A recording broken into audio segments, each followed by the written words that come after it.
thing is, I do believe there was talk about these things. I believe if we study history, the Confederates were able to shoot pterodactyls, back in the Civil War, and they spread these things out. Anybody can look it up online. Google it They yourself. spread these things out, and this is a historical fact. So, they spread this thing out, and it's got a huge winglet. It was a pterodactyl they shot. So, of course, these things have been around. Now, they went extinct, obviously, slowly, but surely. And so... What I'm saying is Jesus wrote a dinosaur to work. That's history. It's in the Bible. How to Train Your Dragon. Historical facts. And if you don't believe it, do your own research. Pull up Google. You'll find the picture, I promise. Oh my God.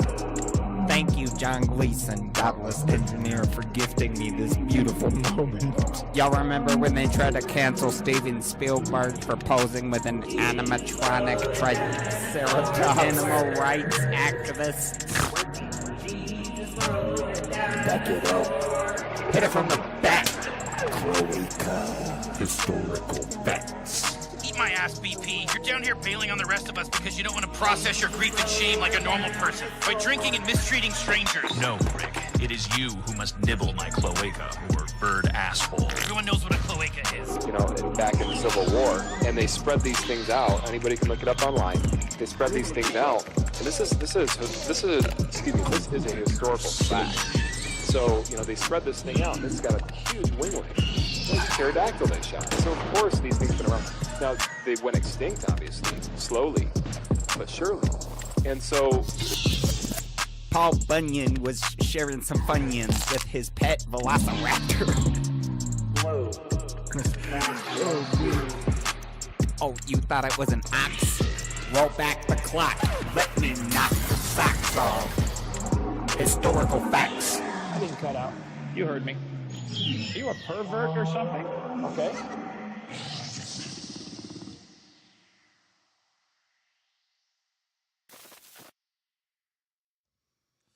What's up, heathens?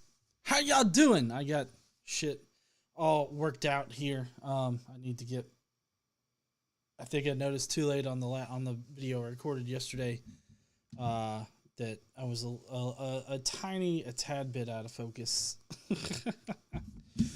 All right, I don't know if you guys can tell, but I'm still a little sick. But I'm not too sick that I can't review a video with you, heathens. You'll have to, push through my coughing. I'm probably going to cough a little bit still in tonight's video. But that's also why we're just going to be reviewing the video tonight. We're not going to be doing any of the other theatrics like Bro Cephas. He's sick too. But we're not going to be doing other things. So, yeah. But anyways, y'all will just have to power through my coughing fits. Hopefully they won't get too bad. But like I said, that's why I'm just doing video tonight. But anyways, thank you so much for everybody in the chat saying I hope you feel better and everything like that. I appreciate you guys. Tonight we have Brian Holdsworth. He is going to be arguing that natural selection actually favors religious people somehow. He's going to explain how. And I put in the chat, so sorry. I put in the chat a logical fallacy bingo card. I'm actually going to pin the message in the chat right now for a little bit. So if y'all want to play logical fallacy bingo, there are at least 7 logical fallacies that Brian appeals to in this video. So if you want to, play along or whatnot, feel free. If not, no skin off my back. But in any case, we're going to be getting into... Excuse me. I have not been drinking today, I promise. We're going to be getting into Brian and why he thinks natural selection actually favors religious people. So if you want to fuck around and find out how we're all going to go extinct because we don't believe in a magical wizard in the sky, then please stay tuned.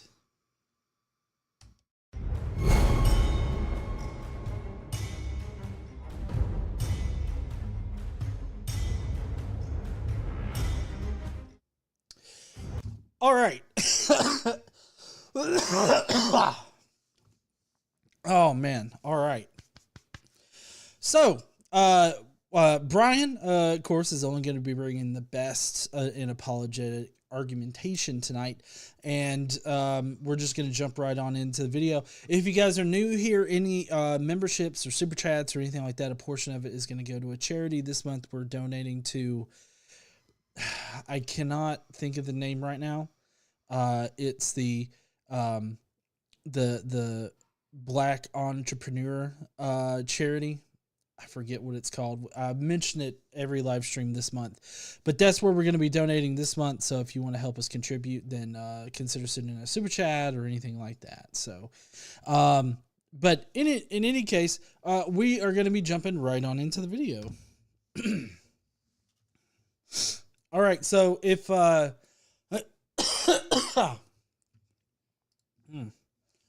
So if you guys don't know, Brian Holdsworth is a Catholic apologist, and he's got a substantial following here on YouTube, and he's always trying to come up with unique and new arguments for God, different ways in order to package the same bullshit. And so today, Brian is going to dip his toes into some science and evolution and try to suggest that natural selection selects or favors religious people over atheists. And he's got a unique way of getting there.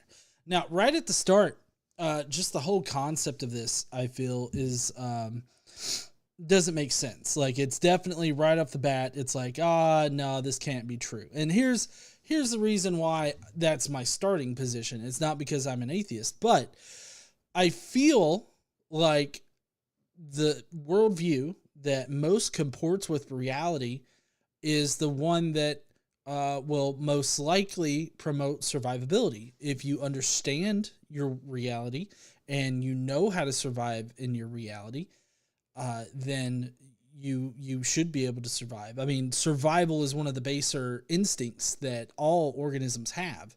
It's part of our lizard brain, this survival instinct. So I would think that the worldview that most comports with reality would be the one that would be favored as far as survivability goes, right? And that's what factors into natural selection. And so I find that a lot of the religious claims do not comport with reality. I find that a lot of the religious claims seem to rely on control mechanisms and not so much anything that actually maps to... I don't know if y'all know this, but when you get to heaven, your moral actions are not judged. You're only judged for believing in me. Thank you. Thank you, Daniel. I don't think that the a lot of the doctrines and a lot of the things that religious people see as positive are really reactions to their environment or an environment. I think that maybe some of them might be a reaction to their environment, but then others are probably not.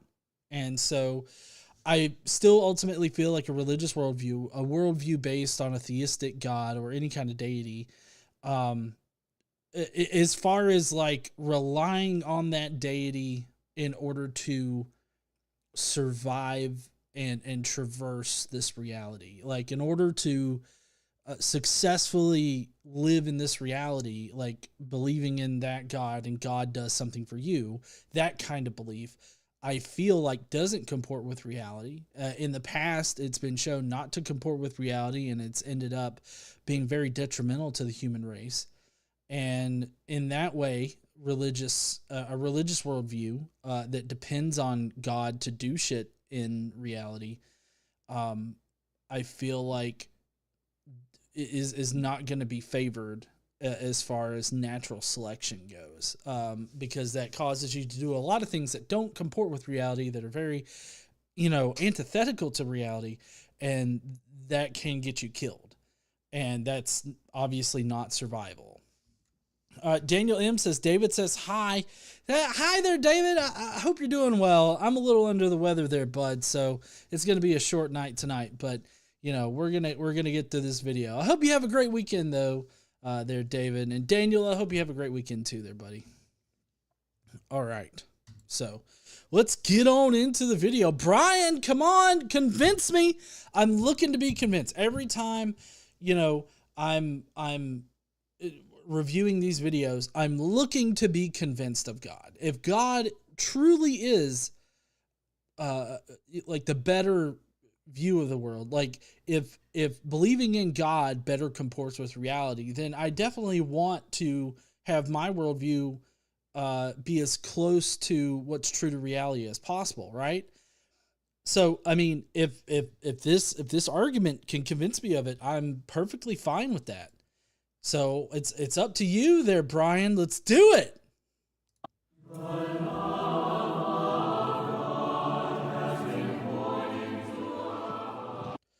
Yeah, I before he even begins, it's just a style choice. I don't like the opera singing at the very beginning. I mean, it really does make it seem like holier than thou, kind of gives it this monastery feel, or rather this, like you're entering, like every time I watch one of his videos, I feel like I'm walking into some kind of old ass church from like the 1450s, back when they would burn witches at the stake and shit. A bunch of shit that doesn't comport with reality and would in fact not, be favored as far as natural selection goes. So yeah, that's what it makes me think of. I mean, some people might find it pretty, but I could do without it. So according to modern theories of biology and evolution, as we've heard many times before, it is the fittest who survive. It is those who are best adapted and integrated into their environments and who have been most conditioned by the world or reality or whatever we want to call it, and therefore best conform to what is true and to what is real. And on the other side of this equation, it is those who are the most incompatible with the world or with reality who struggle to survive. They are, according to this theory, the weakest. And well, I mean, for that particular environment, like I think it really heavily depends on what environment you're in, because while one organism may not be well adapted to one environment, they could be well adapted for another environment or another situation. So, I mean, I don't know. I don't mean to have issues like right off the bat or nothing, but it was a fairly decent description of natural selection, but I feel like there was a bit of nuance there as far as what does it mean to be adapted to the environment. I do agree that in natural selection, it favors the organisms that are better adapted for the environment that they're in, but that doesn't mean that they can't change environments and then survive better in a different environment. It kind of makes it seem a bit like I don't know if he's just being a bit narrow-minded about it, but it just makes it seem like he's not considering how in flux this whole adaptability thing actually is. the surest sign of vitality and strength is the ability to successfully reproduce, again, according to this theory. Those who reproduce the most are those whose traits will survive and become dominant within the gene pool of a species. Well, it's not just reproduction. I think that's really, hastily generalizing it. If anybody is looking, let's see, on our bingo card here, do we have? Hold on, maybe I can share my screen. Window capture.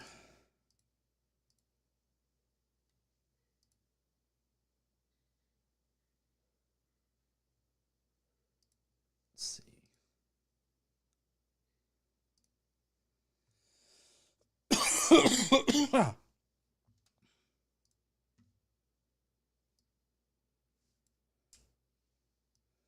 Y'all don't try to play my card.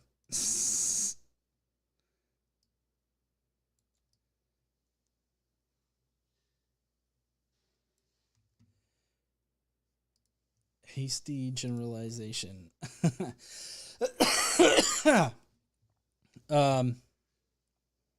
Yeah, so hasty generalization. We got a free space, hasty generalization. of natural selection there. Oh.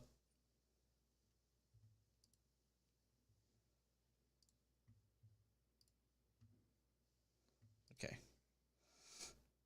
Furthermore, and this is a point that I think gets overlooked in this conversation, the adaptations that species have are evidence of something that is external to them. Somebody said, I think you pinned your card up there. I think I did a copy. Oh yeah, shit. That is my card that's pinned up there. You can, or maybe no. I think I loaded it up. You can go down in the bottom right, and you can do new. Like there's a menu in the bottom right. Oh nope, somebody's tweaking it. Let's see. I need to do a new card.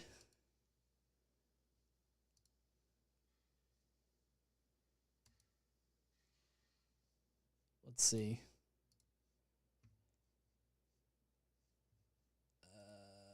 I guess I did pin my card up there, but you can generate a new one. I wonder if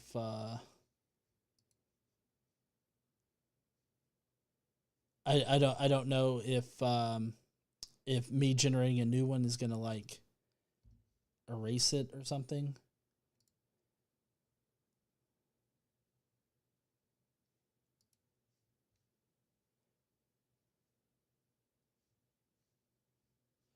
Let me see. Let me see if I can do this better. Let's see, create a clone. Okay. Public, anyone can view it. Hidden, private, only you can access the card. Let's see, let's do public. Okay, generate. I don't know if y'all know this, but when you get to heaven, your moral actions are not judged. You're only judged for believing in me. Thank you. Let's see, share this page. Share play online page, card image, embed it. Okay, maybe it's this one.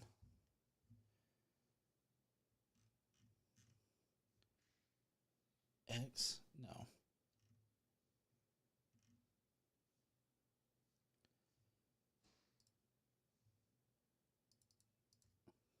Okay, hold on.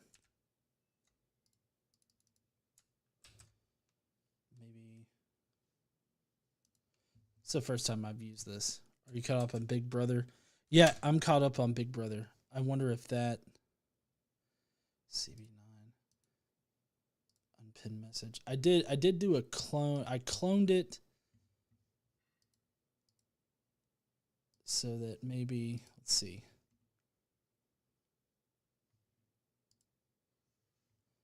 Nope.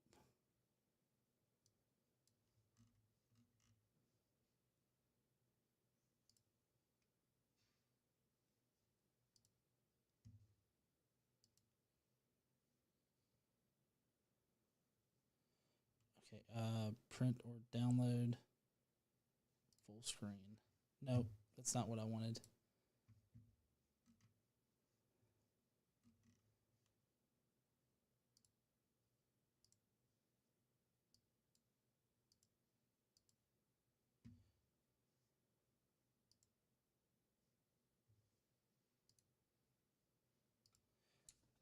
I don't know. Yeah, that one the last one that I put in there generated it. The link doesn't include everything from the.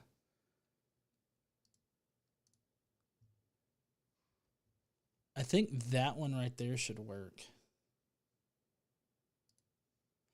I don't know. I'm not going to waste too much more time on this.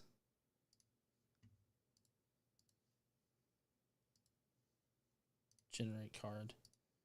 Free space. Okay, let's see. Hasty generalization. Not the best place for that one. But I shared the link that was share this link for everybody, and so I did.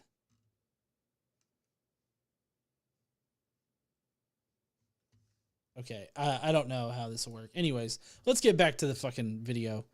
Not a bingo fan, but logical fallacy sounds like a lot of fun. Yeah, I think so. Okay, so let's get back to it. Let's see. The Kentucky atheist says, "Hey everyone, of course he thinks Christians are the number one in natural selection." And Daniel M said, "Are you caught up on Big Brother? That last move was enormous." I know that last move was enormous. It was fantastic. Okay. I don't know. There's a new bingo card. I don't know if it'll work for y'all, but anyways, let's continue. I'm going to go back just a few seconds. It's overlooked in this conversation. The adaptations that species have are evidence of something that is external to them.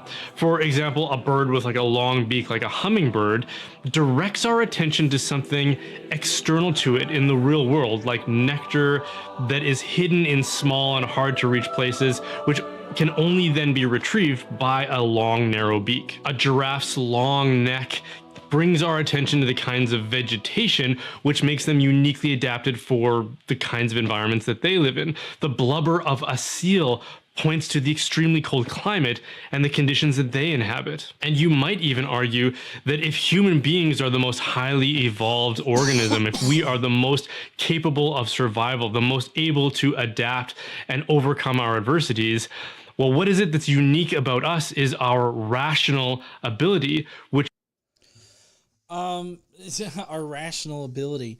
I don't think that it's necessarily a rational ability, because I think that there's been plenty of rational people in the world in the past that have been able to survive fine. So it's definitely not rationality that promotes survival. I mean, you would like to hope that rationality promotes survival, but sometimes, like, I see that as one single factor in some situations, but not in all situations. So it's kind of hard to say, oh, here's the reason why we're so evolved. It's this. I also have to contend with this idea of us being like the most evolved, like the most evolved in the world or on this earth. Like, evolution's a continuous process. You know, so it's evolution's a continuous process, and we're not like, well, we're best adapted to survive like on land, right? And there are some segments of humanity that are somewhat adapted for like coastal regions, for, you know, fishing and living on the water and everything like that. Like they're adapted for that. And the ones that I'm thinking of are over there in the I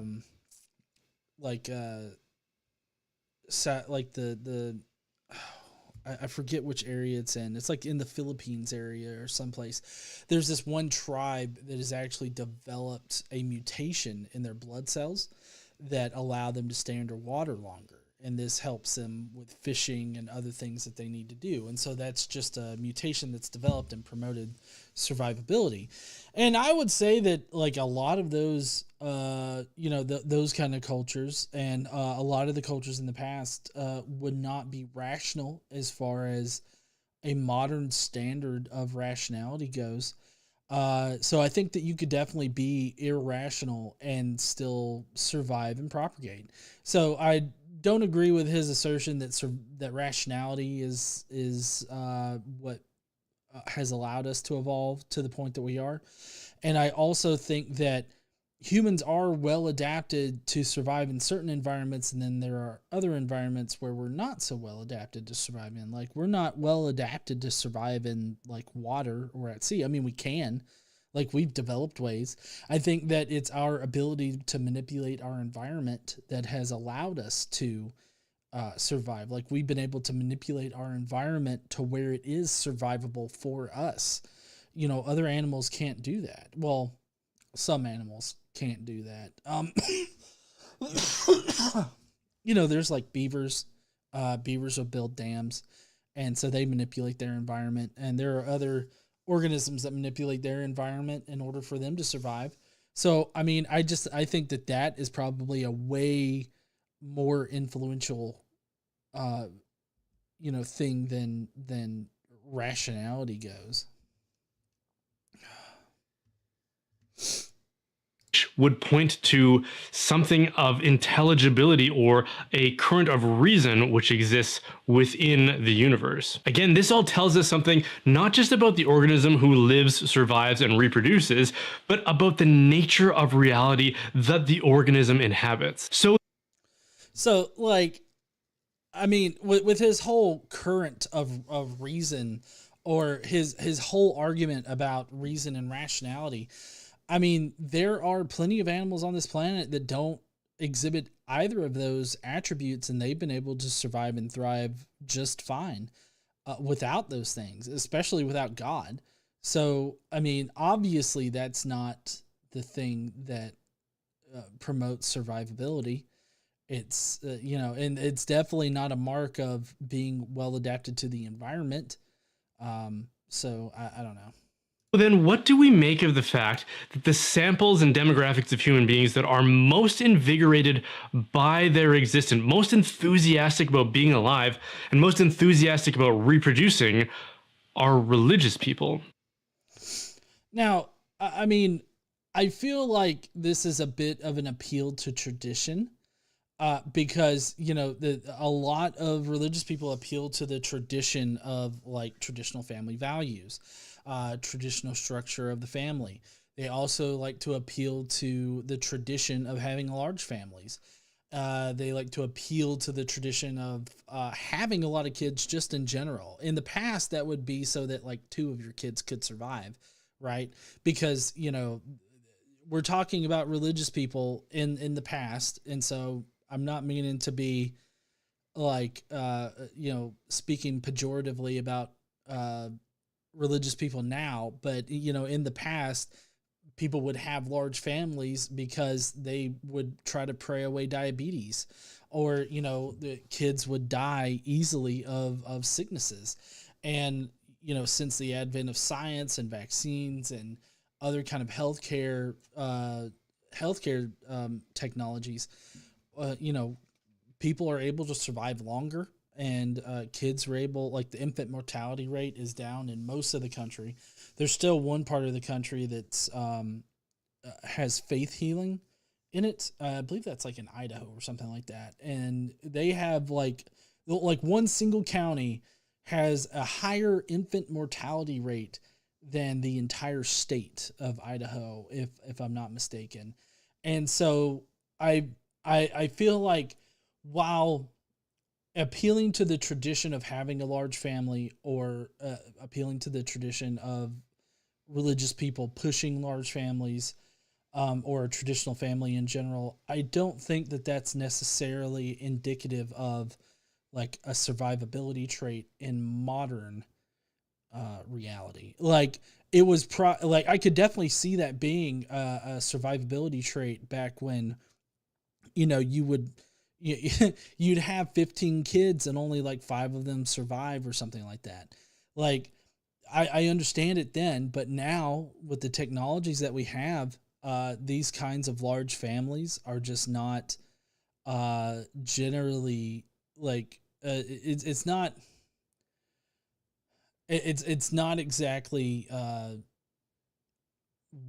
don't want to say wanted, but people don't have the drive to have these large families is the way that I see it.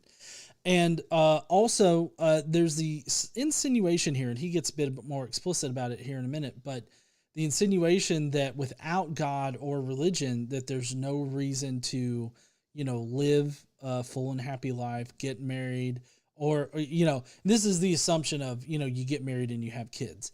But either getting married or having kids or anything like that, like on an atheist worldview, it's just that's pointless. Like there's no drive in it. And I don't understand that personally. Like I really don't understand the whole idea that religious people have that atheists are automatically nihilists and they just don't see the purpose in life or purpose in doing anything with their lives or having relationships in their life, having kids. Like it requires a presumption that atheists just don't have that kind of drive. or that atheism, somehow factors into those drives. And I think that Brian has willfully targeted certain aspects of religiosity and certain aspects of what he perceives to be atheism in order to drive a narrative. And that narrative is atheists don't have any purpose, while religion and God gives people purpose and makes them want to have kids. It's Muslims, Christians, Orthodox Jews, and even pious pagans who are most likely to successfully traverse the obstacles between them and the goal of pairing off with someone who will actually return their affections, and then persevere through all the challenges of a monogamous relationship long enough in order to reproduce and actually be happy doing so. So everything that he said right there is one particular view of success. Like, I get it that Brian thinks success is to find the one person in your life, and it's got to be the first person. And well, maybe not the first person you date or anything like that, maybe, but the first person that you marry is the person that you're going to spend the rest of your life with, no matter what. And then that person is also the person you're going to have kids with and everything. And so he creates this view of traditional, like this traditional lifestyle as being the only measure of success. And so if you tackle this question of natural selection from such a myopic view of the traditional family structure, then I can totally see how Brian would come away thinking, oh yeah, nature selects for religious people. But I feel like he's not mentioning the nuances and the complexities of like relationships, as well as how families are changing. There are, mixed families, and by mixed, I mean like you get families where, people are divorced, but yet, and each person has their own person that they've further married, and maybe they share kids, but they all sort of like come together and are one big family, like in that way, kind of a mixed family. I forget what they call those types of families. I don't think they call them mixed families, but so I mean, you have those kinds of family structures that are happening. You've got all different kinds of ideas of success for families, and I don't really like the insinuation that you have to be married in order to have kids. Like, he talks about having kids as if like first you get married and then you prove that the marriage is successful and then you have a kid. Like, that's such a mechanical view. Like, I don't understand that. It seems like such a mechanical view of a successful relationship. And putting that kind of burden on people that you have to follow this way or else everything else is a failure, I think is just ridiculous. You can totally not be married and have a kid, and you can not stay with the person that you had a kid with, and you can find somebody else that you would rather be with. And I think that the advent of people realizing that they don't have to be in such a strict traditional kind of lifestyle, and that there are options. Like, you don't have to be miserable the rest of your life. You don't have to like stay in a relationship just because, you got married and that's it forever. Like, I feel like the ability to, to find your own happiness in this world is a valuable asset. And I think that promotes survivability. I think that a happy life is what most people want. Most people don't want like a sad or depressed life. Nobody wants to be fucking depressed. And so I find his myopic view of what success looks like as far as life goals go. His myopic view of it is just on par with a tradition, like a trad Catholic, right? Several studies have confirmed that religious couples are far more happy and satisfied in their physical intimacy. They are far more likely to reproduce, and that religious adherence, especially to the Christian religion, protects against suicidal ideation and serious attempts. If that were the case, then there wouldn't be Christians that suffer from depression and unalive themselves. Let's see. I know. Let's ask Bard. Have y'all tried Bard for an AI? Let's see.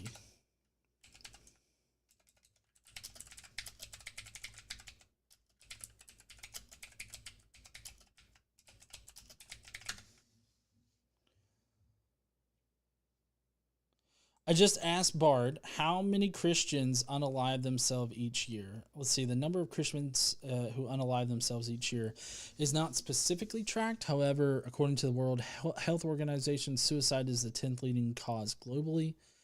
And it's estimated 800,000 people die each year. That means that on average, about one person every unalives themselves every 40 seconds. So let's see. Bard says that they're not specifically tracking who's religious, but it does say it is important to note that unaliving is not limited to any one group or people. It can affect people of all ages, genders, religions, and backgrounds. So there are outside effects that can contribute to a mental health problem, substance abuse, exposure to trauma. I think that given that this guy's Catholic, I feel like the exposure to trauma for a lot of people in Catholicism can be pretty high, and that him acting like, oh, Christianity especially protects itself against unaliving yourself.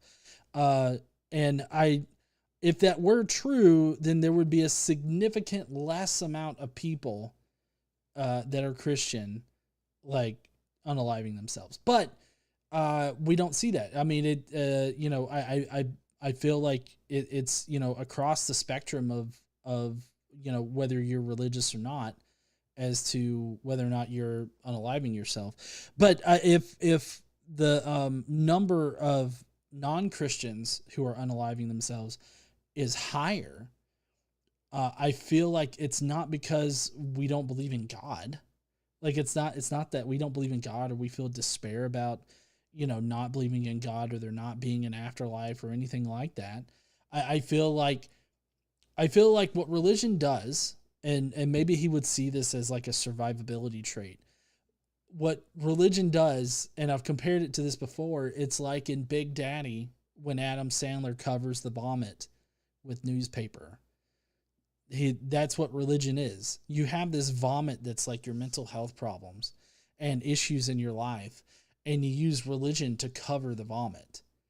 And you don't deal with the vomit. It just sits there and it festers and it just gets worse, And what religion, eventually, if those problems do exist, eventually there's no amount of religion or newspaper that you can cover with that to keep it under wraps, like unless you're just a master at compartmentalization, right? Or you figured out a way to forget certain things. Some people forget about the traumas they experienced when they were kids, and so I feel like it really, like, if the number of people who are unaliving themselves is greater in secular communities, it's due to a lack of support from their family members who are religious. I think that it's due to previously undiagnosed mental health issues.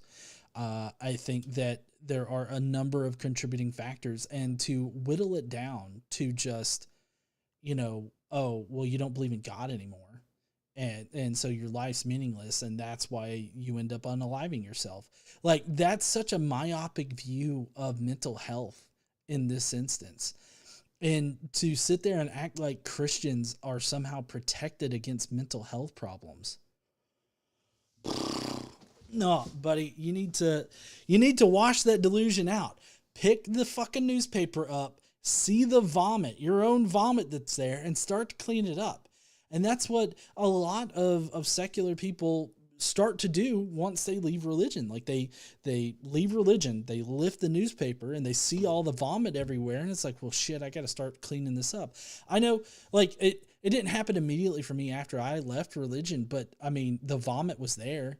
Like all throughout and this is anecdotal, like I totally admit this is all anecdotal. This is my personal experience. But growing up, first a Catholic and then, Baptist, non-denominational, Christian, just in general, I suffered from mental health problems, as a child.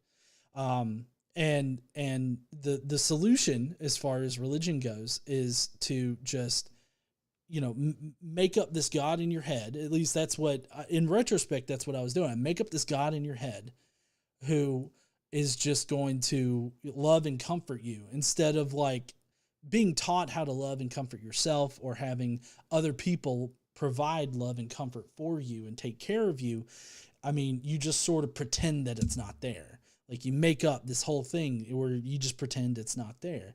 And so I had all this vomit in my brain and I didn't know it was there because of the religion that I was brought up to just instinctually believe in, or, I was indoctrinated to instinctually think it was instinctual to believe in God. And, as soon as I left religion and those problems started coming to the surface. And it eventually culminated with, therapy, a psychiatrist, medication, and all this other stuff.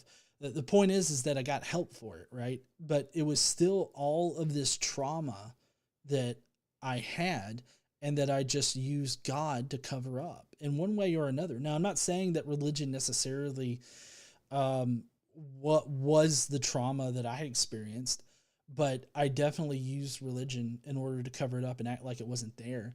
But that definitely didn't, stop me as a kid from,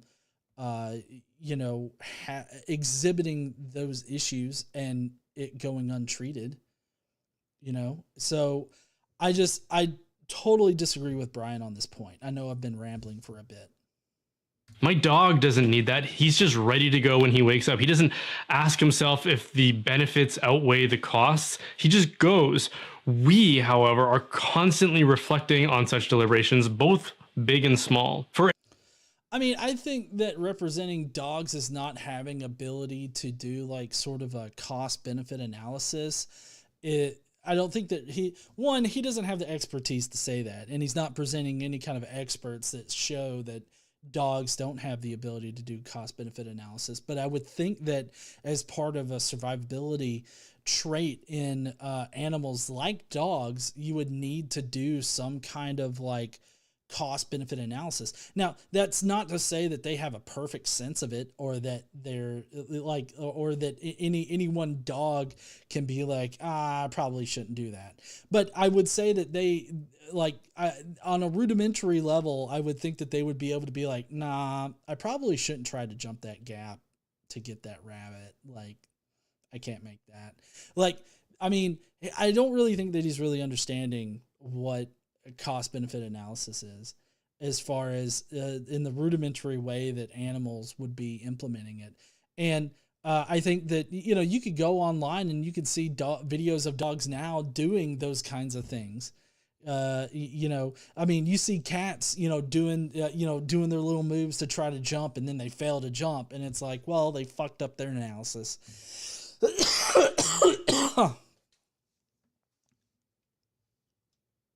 An atheist whose account of their own existence entails that random accidents and chance and chaos perpetuated by an indifferent universe somehow produced organization and order and the appearance of design, and that through the replication of countless collisions of cause and effect somehow produce a world like ours that is so fine-tuned that it can produce and sustain complex life, that if a single variable were off by the slightest fraction of a fraction, none of this would exist. Oh, but you know, it's so much better to think that a magical wizard just did it. I mean, who wants to believe in all of that malarkey when you can just imagine yourself a wizard up there going skiddly-doo, and then everything is just magically like working perfectly fine. I don't know where my dick wand is right now, or else I probably would have had that, but it's this other wand that I got.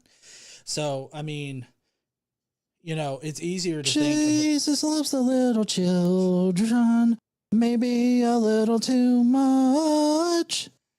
It's so much easier to think about a wizard doing shit than it is to think about the complexities of like reality and shit. And that's what I mean. Whenever they, Michael DeCino says natural laws will do that. I'm guessing natural laws. So I don't know, Michael, if you can clarify in the comments there. I'll be looking for it.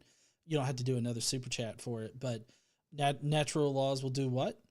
But in any case, whenever I hear somebody try to explain what atheists believe about the beginning of the universe or how this universe came into existence, I always take their description of it into consideration, and then I weigh it against like their particular, like what are they putting forward? Like, what are they saying? This guy is saying it's ridiculous to think random chance produced everything versus magical wizard.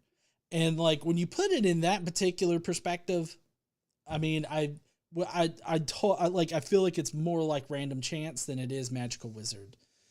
DeCino said natural laws will do that, will provide the order. Oh yeah, definitely. And that's just an innate trait of reality, right? Like this uniformitarianism, the fact that things operate in the past as they will, operate now, and how they'll operate in the future. They act uniformly, and that's just sort of how nature works. And the only difference between, I think, a natural view of reality and their view of the reality is that they add a magical wizard in there. And maybe some people don't like me referring to it as a wizard. Then maybe you guys shouldn't have spent over 2,000 years representing your God as an old balding man in the sky with a long white beard doing magical tricks on Earth. That's all I'm saying. Like, if you don't want me to think of your God as a magical wizard, then y'all shouldn't have produced primarily pictures of a wizard to present as Yahweh. That's all I'm saying. Anyways, everything that he said there was not representative of atheism. Atheism is just about whether or not you believe in God, right? So that's all atheism is. And not believing in God doesn't mean that you believe in everything that he fucking said, right? But I feel like him describing atheism that way shows that he's trying to build this narrative and push us in the direction of his narrative, portraying atheists as, believing in this really unlikely thing. And it's like, yeah, maybe it's unlikely, but that doesn't mean that it's impossible. And of course, I'm not agreeing with the way that he described like how our universe operates or anything like that. But it's very obvious that he's not describing like the belief of atheists. Like like the best you could say is that he was attempting a scientific explanation for the beginning of the universe, or in how our universe operates, but not an atheistic one. You could definitely describe it as secular. It was a secular description of how reality works in the beginning of the universe. But see, the thing is that we actually have evidence for all of those things. Like, we have evidence for, not he mentioned the fine tuning of the universe. We don't have evidence of fine tuning, but we do have evidence of how reality works. We have evidence of how the universe most likely began. We have evidence for all of these things. So our like, even if that were an atheistic worldview, then I would say that it comports more with reality, what we know about reality, than fucking magical wizards.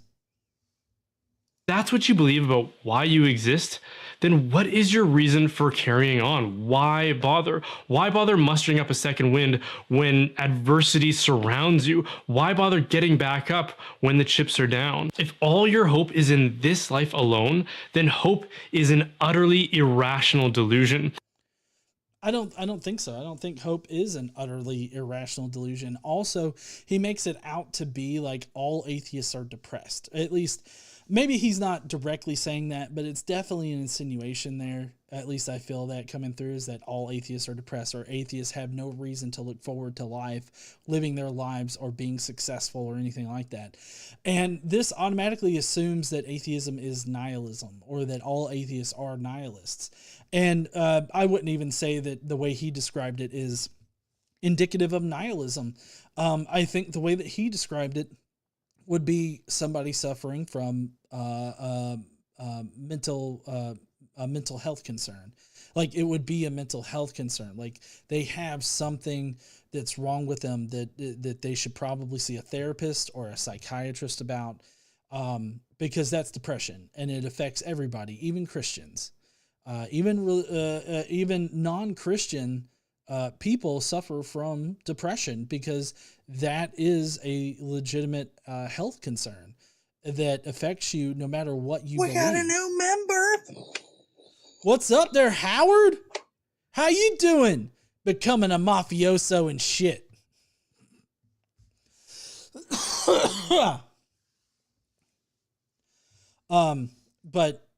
So his insinuation here is just simply that atheists are depressed and that Christians are not depressed.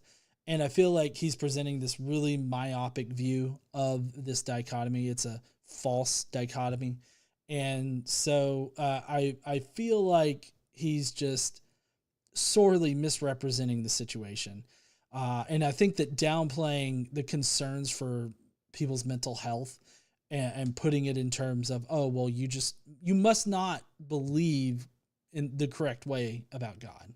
Like, I feel like that is what would be communicated to a Christian watching his video that's suffering from a mental health crisis, or that has mental health issues, that, they would listen to him, and it's like, oh, well, I've contemplated unaliving myself in multiple ways. Does that mean I'm just not believing in God the right way? Or is God, just God doesn't care about me? Like, I could totally see how religion would exacerbate a mental health crisis. I know it exacerbated my mental health crisis. I remember vividly being on my bed, curled in a fetal position, and crying out to God because I just simply didn't want to exist anymore. And I would say that Brian's right. In Catholicism, they indoctrinate you to think that if you kill yourself, unalive yourself, you end up going to hell. And, people don't want to go to hell, but they find other ways in order to do that. Just because you have that in there doesn't mean that people can't find ways in order to cause their own deaths. I definitely think that the belief in God exacerbated some aspects of my mental health situation when I was growing up. So him downplaying it in this way, I think, can be very harmful to his audience. And he can inadvertently communicate to somebody that they just either aren't good enough for God, or they aren't praying to God in the right way, or they're not doing Christianity the right way. And so that's why God's not helping them. And that can be incredibly dangerous. The future is tragic any way you look at it, dispelling any notion of a rational hope. If you don't succeed, the future sucks. If you do succeed, the future only means fighting a losing battle against the loss of everything that you've gained. I don't see life like that. And I don't mean to speak for everybody, obviously. I'm not going to speak for all atheists here, but I know that I value my life a whole lot more now than I did when I believed in an afterlife. Because prior to that, like, I had, an eternity after this life to look forward to. But now that I don't believe in that, like, I see every single day as, you know, obviously a new experience, and I want to live my best life because this is the only life that I have. And yeah, one day I will die. I don't like thinking about that day, but one day I will die. And that's just part of the circle of life. That's just part of life is death. And I value each day, you know, so much more. And each day is a new day for me to have positive effects on my community, on my friends, family, my son. And, you know, just my goal in life is to live my best life, to enjoy each day. And I don't see why there's anything wrong with that. And the big difference between my goal in life of living my best life and his goal in his life is that I'm just doing it for myself, right? Like I'm living my best life for me. He has God first. And I'm not saying that that's wrong necessarily, but his view of everything is that unless you're putting God first, then it's pointless. Like everything's pointless unless you're doing it for God. And that's how a lot of religious people see it. I don't know Brian personally, so I don't know how he views this, but I've seen plenty of Christians, you know, say, oh, you need to put God first in everything. God is always first. And so when you do that, and then judge other people for not putting God first, and act like, oh, their life is pointless because they're not putting God first. I feel like that puts it in a new perspective, and it just shows how myopic and judgy they are. So yes, I feel like Brian is myopic and fucking judgy as shit. Which is no wonder why, as secular... Brian B. Oh shit, wait. We got a new member. Hold on.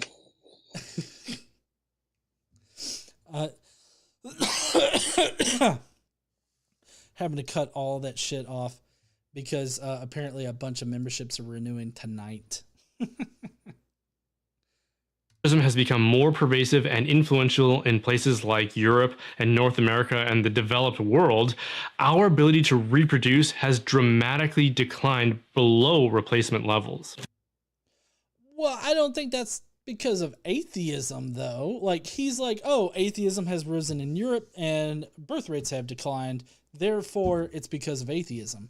I don't think that that's it. I think that there's a multitude of factors that factor into lower birth rates.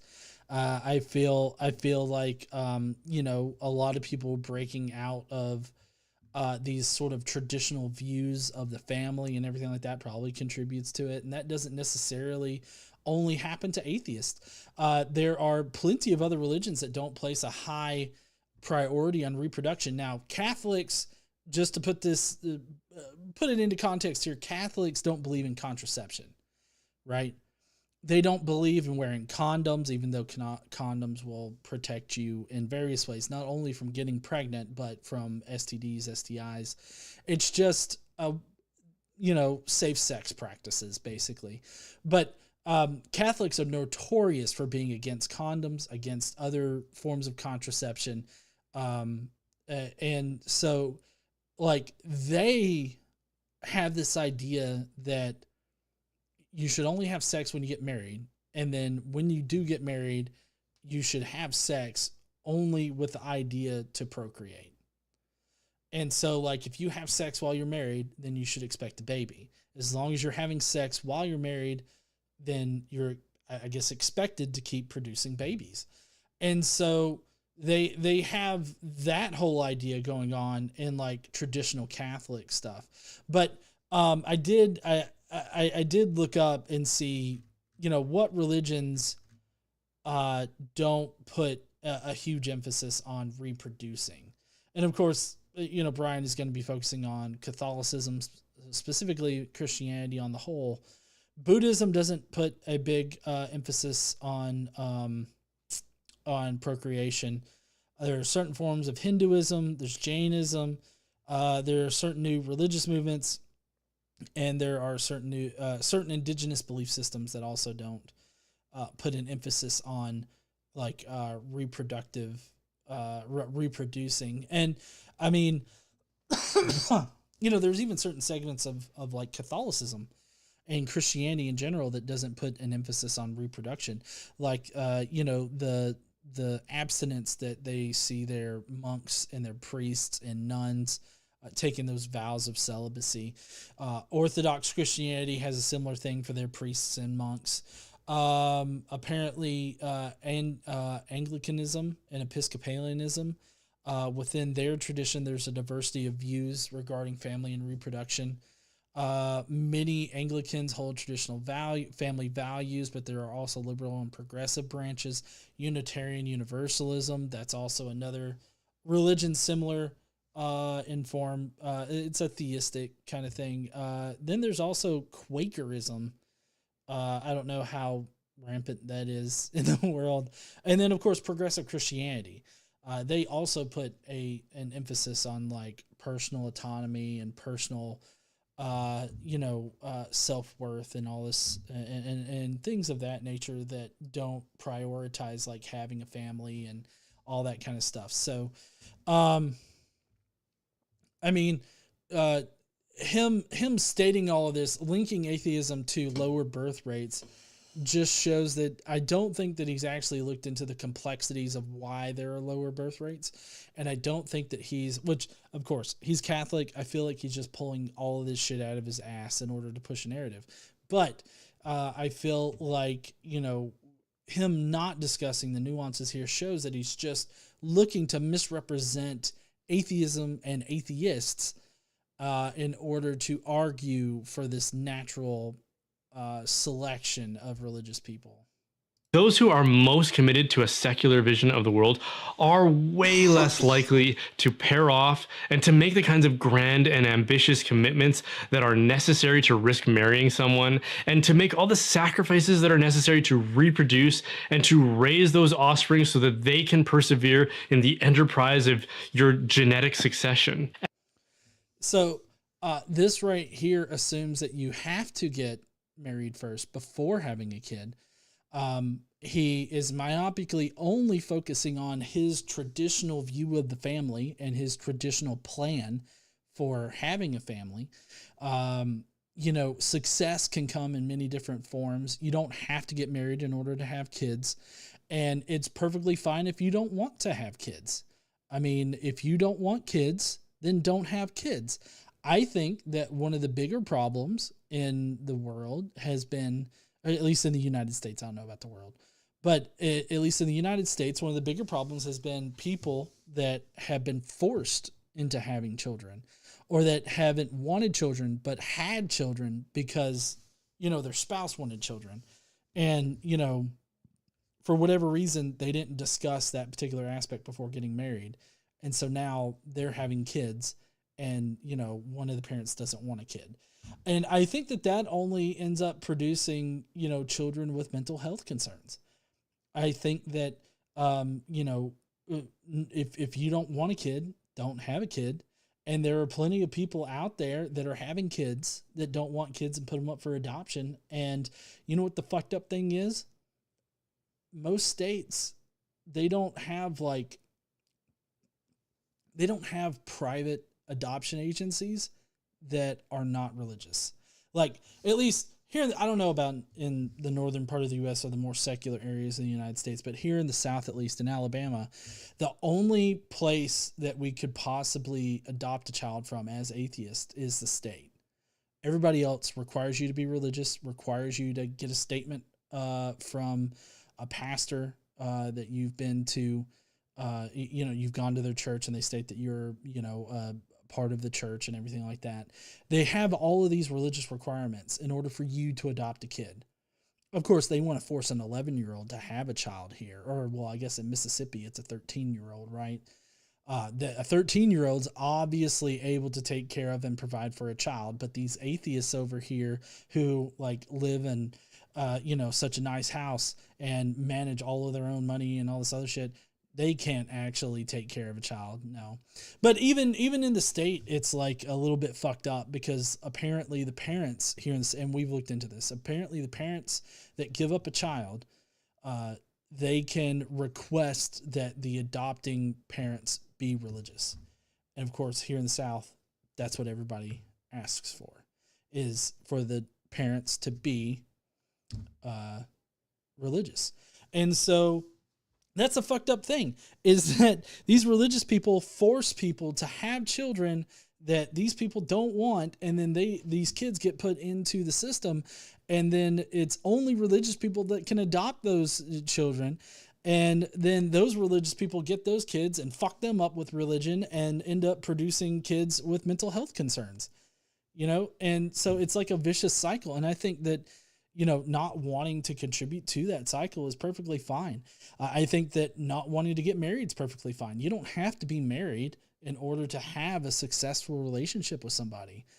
I mean, with the way that marriage is handled in the United States, at least, like, I feel like there should be another option for providing, you know, the same kind of privileges that marriage gives you. But, you know, I don't think that in order, like, as far as like a happy relationship, getting married is not like the thing that makes it a happy marriage or a good relationship. Like, you have to work at doing that yourself. And atheists are much more likely to succumb to the temptation to premature death and to suicide when their adversities become too great to bear. You know, this is so fucking shitty of Brian right now to fucking demean people that have mental health concerns and mental health crises. Like, acting like atheists are more likely to unalive themselves because they just have a little bit of fucking adversity. Is that what Brian thinks that mental health concern is? Like, is that what he thinks depression is? Oh, you know, you have to overcome a little bit of adversity, so now you want to unalive yourself. Like, is that his fucking myopic view of depression? Brian is a fucking dick. He's a Catholic dick too, so. But, I mean, this just really strikes a nerve, because painting somebody with depression or other mental health concerns as just having a bad day, or it's just a bump in the road, and like they just throw up their hands and are like, oh, guess I'll unalive myself. Like, that's just that's such a shitty way to portray people that are suffering from that. And I feel like Brian is just a shitty person. Like, that, if this was my first view of Brian, I would think that he's a shitty fucking person for portraying people that way. And I could not be this guy's friend. I just couldn't, because there's no way that I could be in a conversation with him and be like, oh, you having a bad day? It's like, no, I'm fucking clinically depressed, you shit. Their reasons for carrying on are much harder to find based on this assumption that we are merely physical beings. But because we are rational, we do need reasons to carry on. Well, and I mean, I think I agree that people have reasons for living their lives. You know, I feel like people always have reasons, you know, for the things that they do, or explanations for things that they do. But just because, you know, my reason isn't his God doesn't mean that I don't have a reason. I mean, the reason why I keep going every day is because I want to live my best life. This is the only life I have. Why wouldn't I enjoy it? Like, I feel like there's this great clip from the Ricky Gervais show Afterlife. It's a sort of a dark comedy show. This guy loses his wife to cancer, and it's all about him sort of carrying on after the fact and his interactions with people and him growing personally after losing his best friend. And there's this one part where, you know, they're talking about atheism and about life and like, why would you keep going on? Why not just off yourself? is what one of the women in his office, he works at a newspaper at his office, says. And he gave a really good analogy for it. And the analogy is that it's like, let's say you're watching a movie and you're watching the movie and you know the movie's going to end. Like today, let's use today for example. Casey and I watched this docudrama called Flamin' Hot. I don't know if you guys have seen it. It's free on Hulu. It's a great docudrama. It's about Flamin' Hot Cheetos, but the story is so fucking good about it. Like, it's about so much more than just the Flamin' Hot Cheetos. During the movie, I knew exactly what was going to happen at the end. Like, I knew that Flamin' Hot Cheetos were going to be a thing and it was going to be a major success. So why not just turn it off at the very beginning? Or in the middle? Let's say we're in the middle of it. Why not just turn it off? Boop. Just turn it off.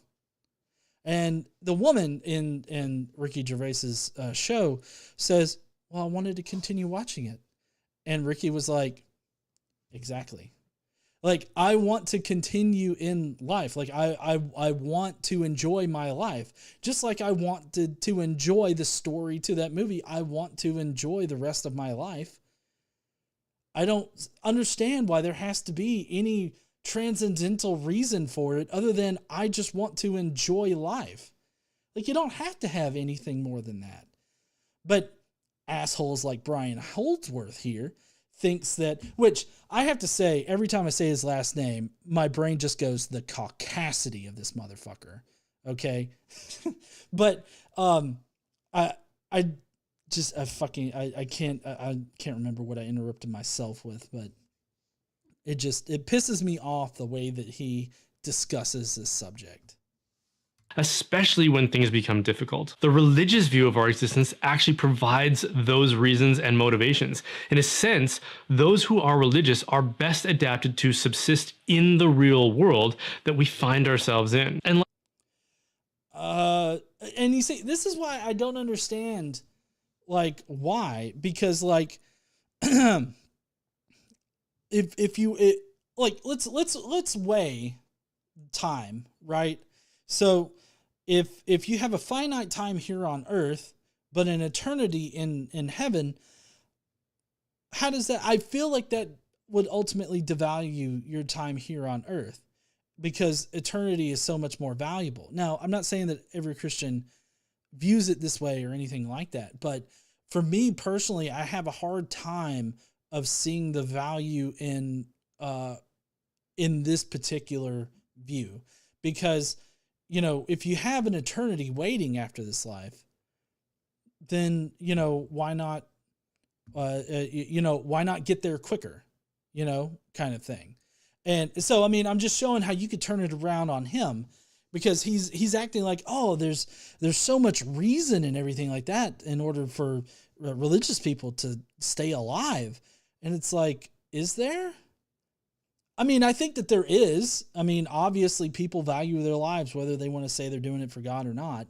There's a reason for people to value their lives. But I mean, if you're going to be existing in eternity forever after this life, I feel like that substantially devalues this life. And like I said, I know that maybe some people don't view it that way, but I mean, I have trouble seeing the value in this life on a religious worldview that includes an eternal afterlife that they're always talking about. But I would also say, just echoing something I've already said in this video, is that atheists obviously have reasons for continuing in this life.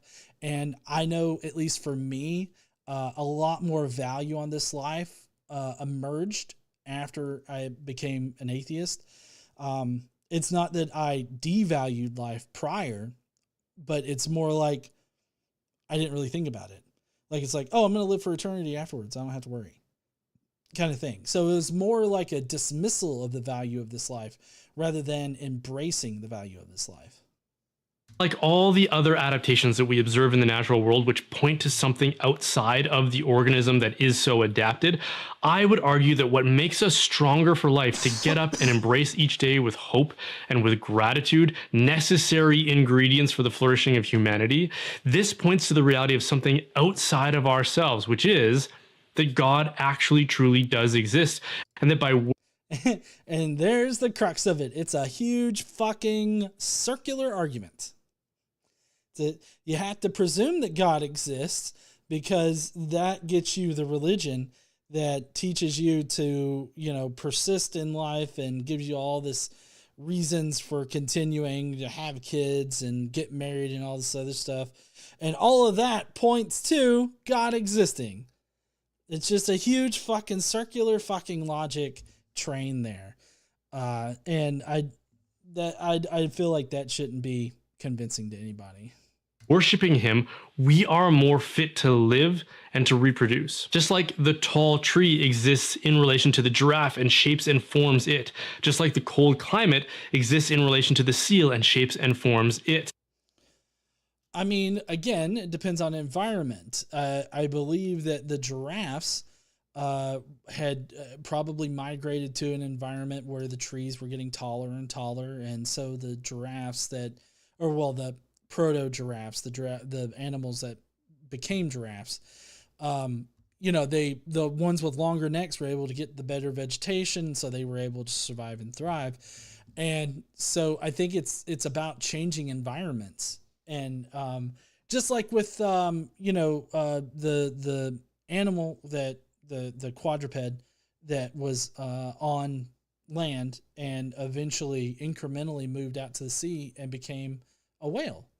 And that happened like that. We came from the sea onto the land, and then that particular animal shifted environments and moved back to the sea. And so it's all about shifting environments. Like, these environments just exist. And so it's not that the tree shapes the animal. The better adapted animals just end up surviving in that environment. I understand what he's saying about the environment shaping the animal, but it doesn't exactly work like that, and it lacks the nuance that is really needed for that kind of discussion. But I think that's because Brian does not know a lick about evolutionary biology or evolution in general. He just generally knows about evolution.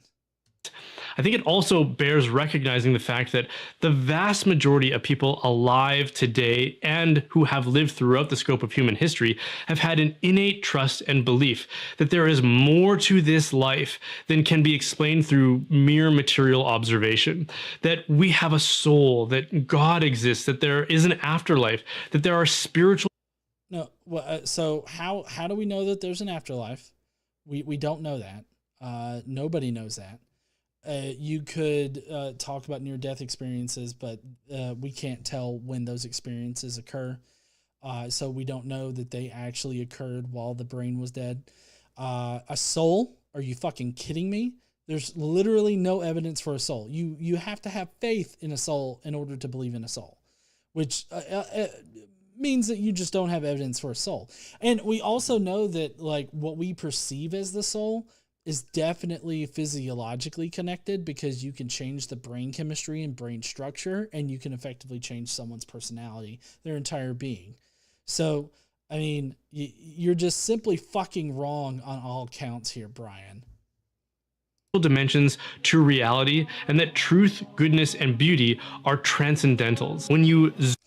Truth, goodness, and beauty are transcendentals. Now, I do agree that there is some kind of overarching truth to reality. Like, there's an overarching truth about, what happened to, I'm totally blanking on her name right now.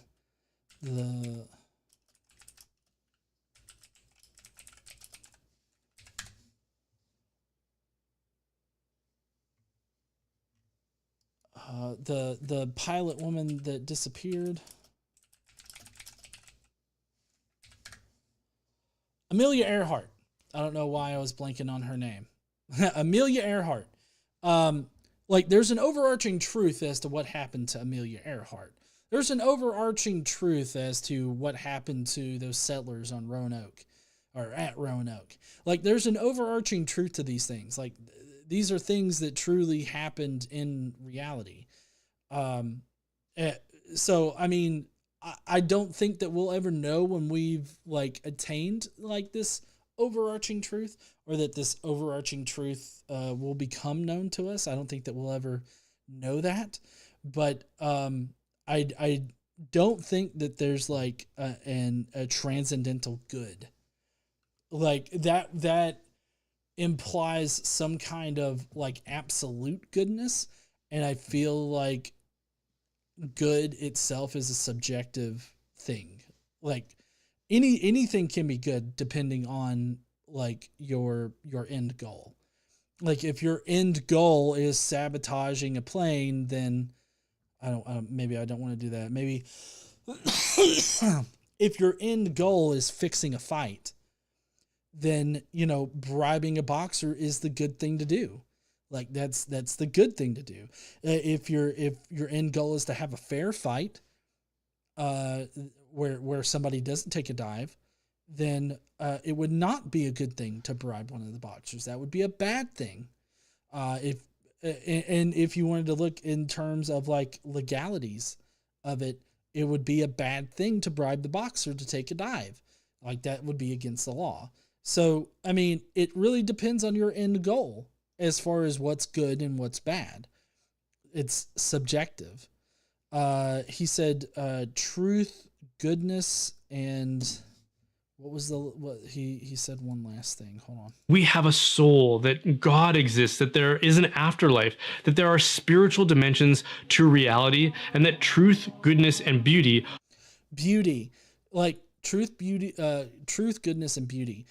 Beauty is in the eye of the beholder. Everybody has their own view of beauty. I don't know why people think that beauty is like a transcendental thing. Like there's some absolute like beauty scale, or there's some kind of absolute criteria for beauty. Like that just seems really fucking weird to me. Also, spiritual fucking dimensions, Brian. Spiritual fucking dimension. No, there's no evidence for spiritual dimensions.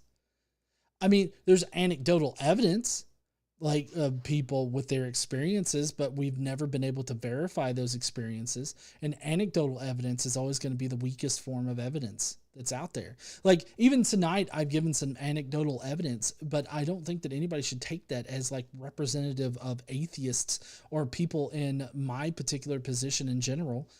I was very specific that this is specific to me. This is how it affected me.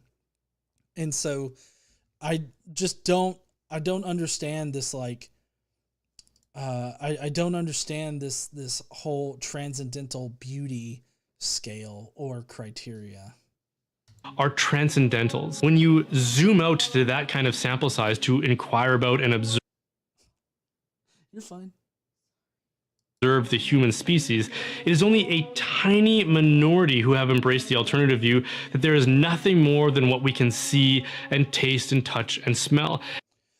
I don't think that he can necessarily make that assumption, because, I mean,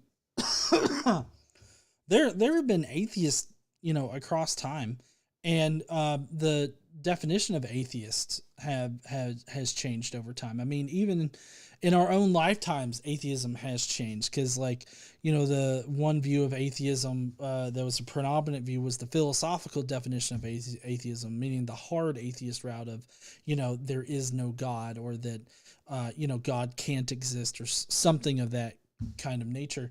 But, you know, and then nowadays there's the more colloquial version of atheism that most people use, which I would think that it would be a bit anachronistic to judge past peoples on what our current understanding of atheism is. But atheists have existed in one form or another across time. So him saying that, you know, that across time there's always been, you know, people have mostly believed in, I guess, his type of God, which, I mean, his type of God has only existed since like what, 6000 BCE? Like, I mean, it's only it and that's not representative of the entirety of the world. That's just like one group of people that eventually blossomed into a whole fuck ton of people. You know, those people existed alongside the pagans and the other religions that contained multiple different gods. Did those gods, like, I wonder if Brian would agree that those gods provided the same things that his God does. So does that make their gods any more real than his gods? Like, if somebody out there has a belief like Hinduism or Buddhism, they have belief in gods. If they have the same kind of traditional family drives that his faith does that make their gods real? Does that make them any more real than his God? Like, I gather that he would probably just say, oh, well, no, it just points to the existence of some kind of God out there. But that's kind of pulling an equivocation fallacy if he were to go that route, because he's basically equivocating his definition of God or his idea of God with, you know, other people's idea of God. And even in Christianity, because Christianity is so diverse now that it would be hard to compare, you know, the way that different denominations view their gods. I mean, essentially it's the same, but they all have different ways of worshiping the God. They all have different ideas about what will please that God. They all have different ideas about what drives them, I guess, to live each day and worship God. Like, it doesn't make a whole hell of a lot of sense to me for him to say this, because then that means every other religion with religious adherents that end up surviving, reproducing, having a family and all this other stuff, their gods are just as real as his gods. And that's how his whole circular logic argument here fails. It doesn't provide any way to discern the truth. That's how it fails. And it is precisely that minority who is falling dramatically short of what Darwinian theorists mean by the fittest to survive. See, I disagree with that, because a lot of the things that he's mentioned in this video tonight, and he's about to go to his little reinforcements ad, which is the memberships that he has. So let's actually jump back over here.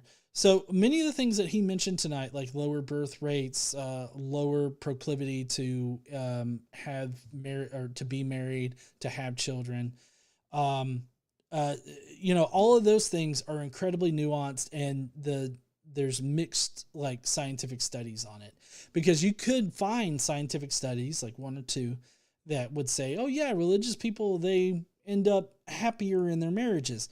And then you find other studies that show that there's no difference. And it seems to be the general trend amongst all the topics that Brian discussed here. He's hyper focusing in on one particular view, and that's the religious view, and the religious view being better. And he's ignoring all of the counter evidence that shows that there's no difference and that religion doesn't play a factor. And he's only trying to drive a narrative. And that narrative is that it's better to be religious than not, because believing in God apparently drives you to live each day and to have kids and to get married. And Brian seems to adhere to this very traditionalist and myopic view of a successful family unit. And that's getting married to one person and then pumping out kids, you know, I guess as soon as you show that you can survive in the marriage or something. That's one thing that I don't understand right there, is that like he specified like get married and that marriage be strong enough to start having kids. But like if you're in Christianity, if you're supposed to get married and stay married no matter what, why would you not just, you know, go ahead and start having kids? Like, I don't like, it was never my understanding in Christianity that you had to like prove that your marriage could be successful. Like, I've never understood it that way in Christianity, and it doesn't make any sense that Brian would have said that in this video.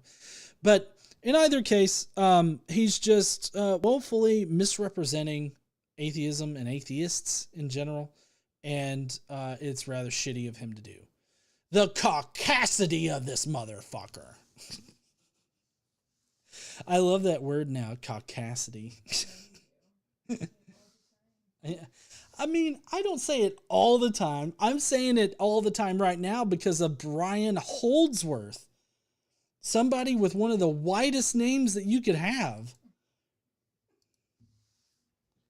You know, my last name's Gleason, so I mean, that is kind of white, but I'm a quarter Puerto Rican, so I mean, I feel like I pass. Well, I do. I pass as white. You can't tell that I'm a quarter Puerto Rican. But I look exactly like my dad. But my dad looks a bit more Puerto Rican, I guess, than I do. Yeah, he's a little darker skinned than me, but I mean, it's pretty much like, I believe in the car on the way home from spending a day with my dad, my son said that I sound exactly like him when I laugh. So whenever I laugh, that's pretty much how my dad laughs. And I mean, I wasn't around my dad a whole hell of a lot growing up. So, I mean, that's got to be genetic, right? Anyways, that's going to be it for the video tonight. I hope that you guys enjoyed it. Skeptics and Scoundrels said, the Christ Cassidy. I do appreciate everybody joining me tonight. Luckily, I wasn't coughing my head off the entire time. But if you will, please go down below. Let me know what you thought about Brian Holdsworth's video here. Do you think that he was particularly shitty about mental health concerns and that particular topic? Because I feel like that was one of the most egregious things he's done in the video is his handling of that. But also the misrepresentation of atheism. I want to know what you guys thought about that. So let me know down below. While you're down there, why don't you smash that like button and subscribe if you like this kind of live stream. Don't forget to stand up and use your voice. Bye, heathens. But don't go, because we do have the Skeptic Mafia comments. Skeptic Mafia left their comments yesterday. I believe most of them left it yesterday. Of course, I couldn't get to them, but, you know, we're getting to them tonight. Yeah, doing my best.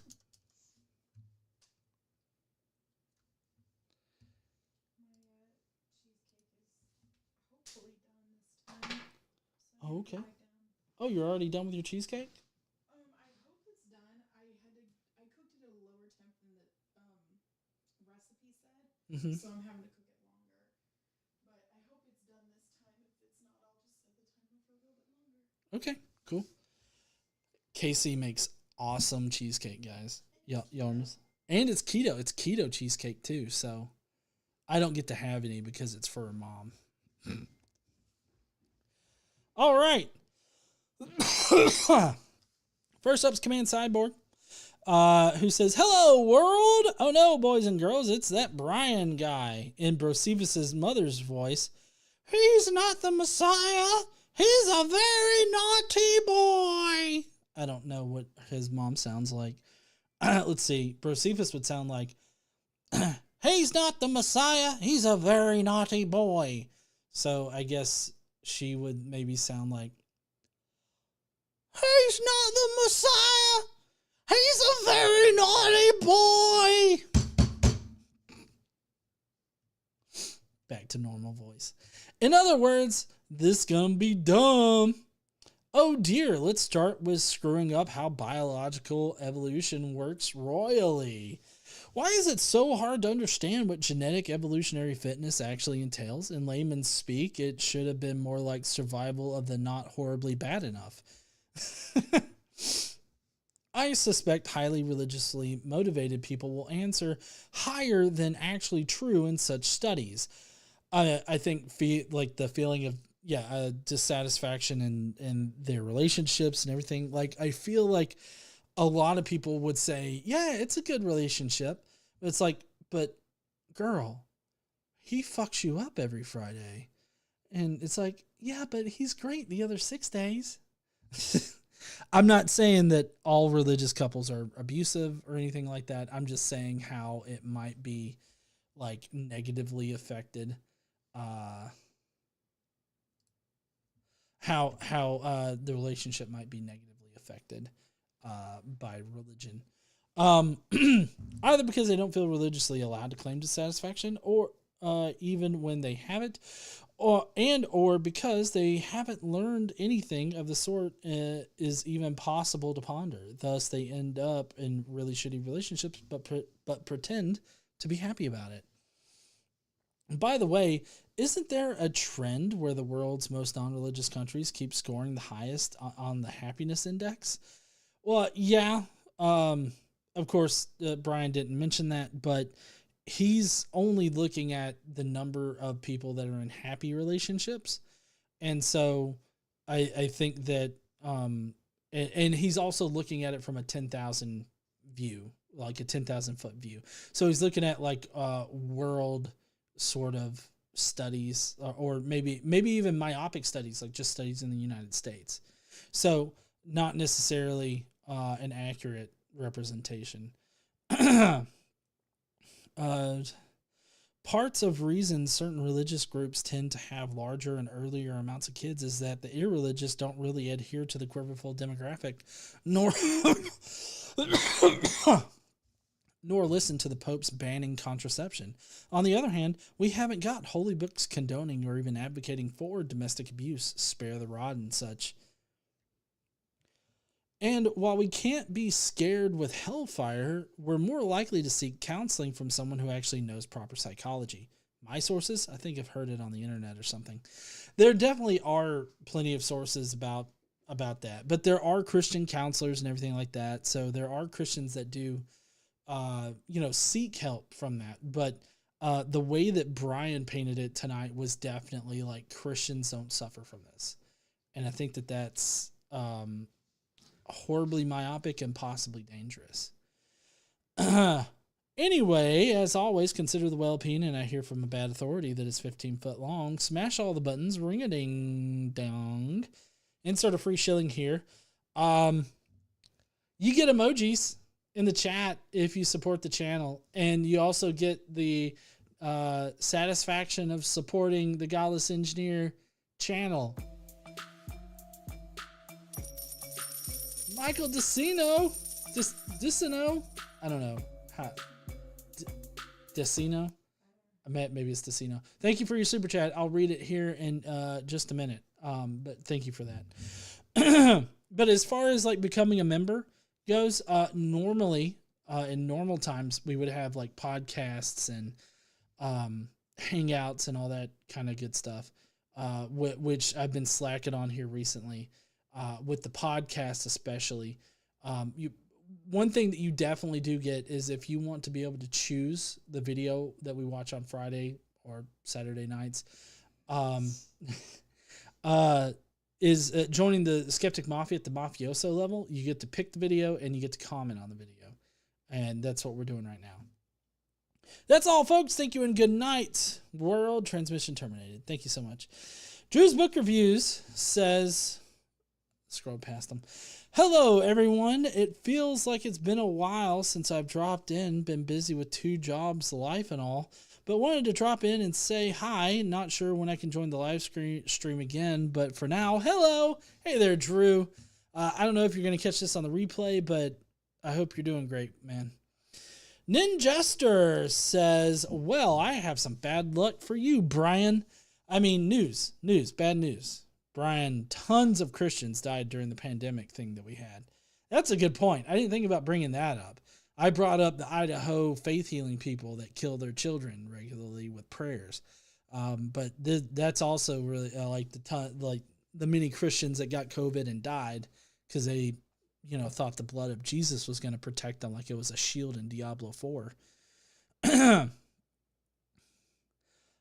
Seems like they couldn't adapt to this small needle thing, injecting them with the preemptive cure technology that was developed because it would inconvenience them.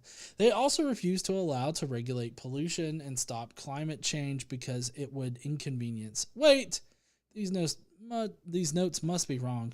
No one could possibly argue that Christians are the best at adapting if this is true. Well, fuck me sideways. It would inconvenience million and billion-dollar corporations and a government formed for the people, by the people, again, for the people, like a group that might have a mandate to protect the people from dying of inhospitable climates. In short, it would seem that your opinion holds no worth. I like that. Holds no worth. That's good.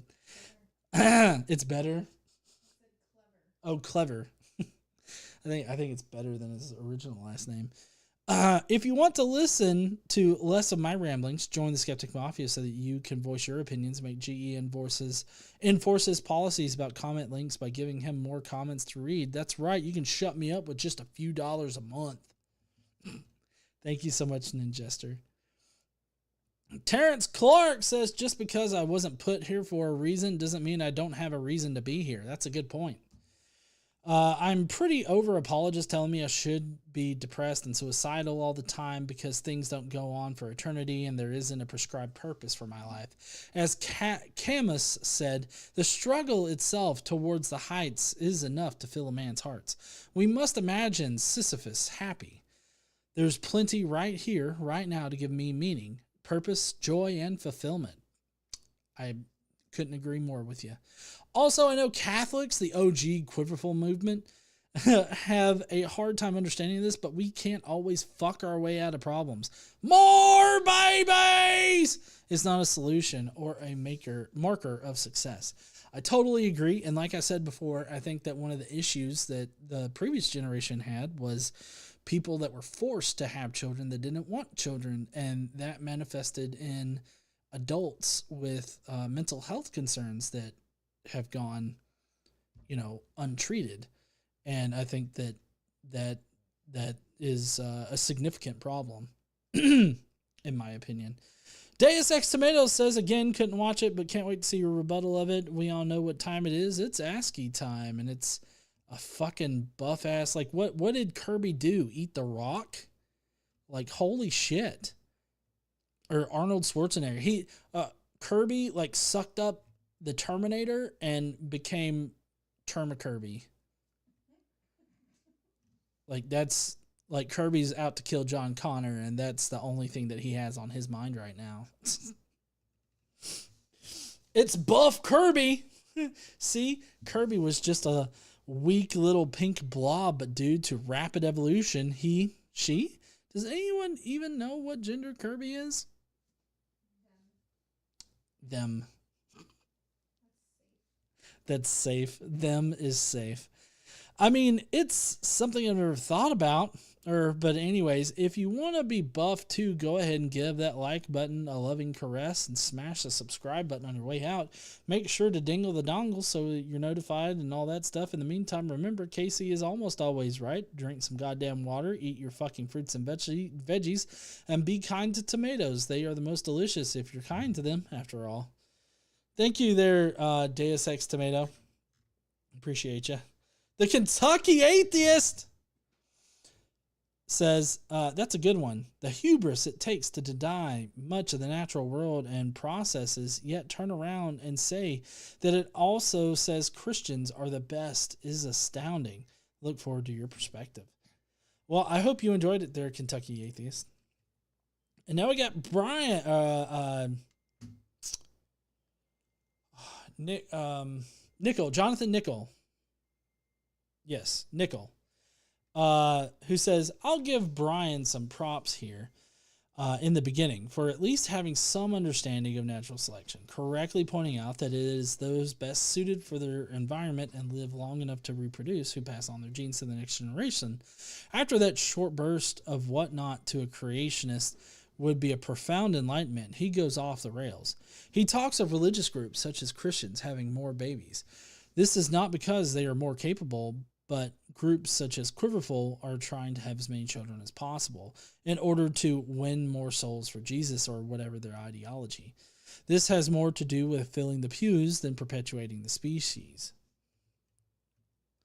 He claims that our world is fine-tuned simply because it can sustain life. No, we are just one planet among countless others. With so many candidate planets, life was almost inevitable to have emerged somewhere. It happened here. It is possible, even probable, that life exists elsewhere in the universe as well. Are people like Brian so conditioned by their religion to believe that our planet is somehow special that they can't comprehend the vastness of the universe in which it resides? No, I mean, they think that everything is, special for them. Like it's all made for them. Why else would any of this exist except for us? There's an asteroid that's crashing into another asteroid right now somewhere, and God did that for us, Jonathan.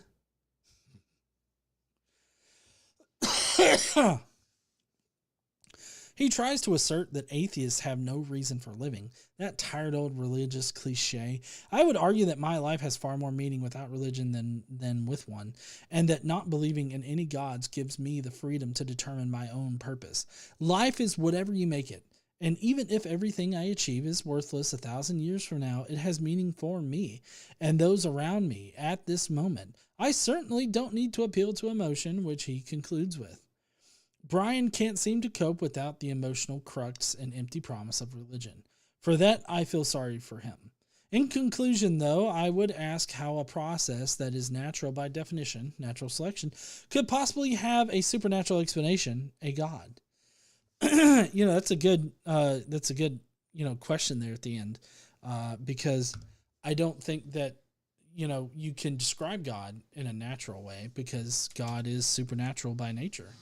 And if it's not in reality, like if it's not in nature, then science wouldn't be able to describe it. So I agree. Michael DeCino says, nice show. Here's a tip. Thank you so much there, Michael. I appreciate you, bud. Awesome. I want to appreciate everybody for joining me tonight instead of last night and giving me that one day to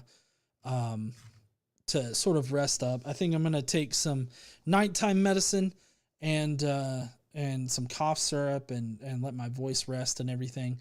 I have a drama video that I should be able to get done by tonight, and ready for Monday. What? It is a drama video, and people are going to represent it as a hit piece, but it's hard to be a hit piece when you're literally just repeating what somebody has put on Twitter. That's what I'll say. And so not a hit piece, but it is a bit of a drama related video. If any of you know about the Kip situation, the Dr. Kip Davis, he's been going through on the historicity of Jesus. And so I've got some thoughts about some of the things that he said recently on top of the other two videos that he's put out about it. So I'm currently working on the next one in my response to all that. Yeah, we'll do that on Monday, and then I'm not sure what I'll have for the rest of the week, but I can assure you that we'll have clips going up. We'll have other stuff. I don't know if we'll be able to get a Bible podcast recorded for this week, but we'll consider it. Kind of depends on how we feel tomorrow, to be quite honest. We'll try. But Tomato X Machina asked, what about a hangout? Let's see. I can't do it this weekend, and next weekend is reaching into September, and plus I have Xander. I'll see if I can work something out for this coming weekend. I could possibly do it on Friday. I'm off on Friday. But we'll see what we can come up for this weekend there, Tomato. I'll put it up on the community tab and everything like that. Anyways, I'm going to head out. I'm going to go and get out of this really stuffy upstairs and go downstairs. And so, yeah, I'm going to go do that. Y'all have an awesome weekend. May be streaming some game tomorrow. I'm trying to get through the Diablo campaign. I'm in Act 4, so just be on the lookout for that tomorrow afternoon. And I guess I'll see you heathens later. Don't forget to stand up, use your voice, and all that kind of good shit. And I will see you guys later. Bye, heathens.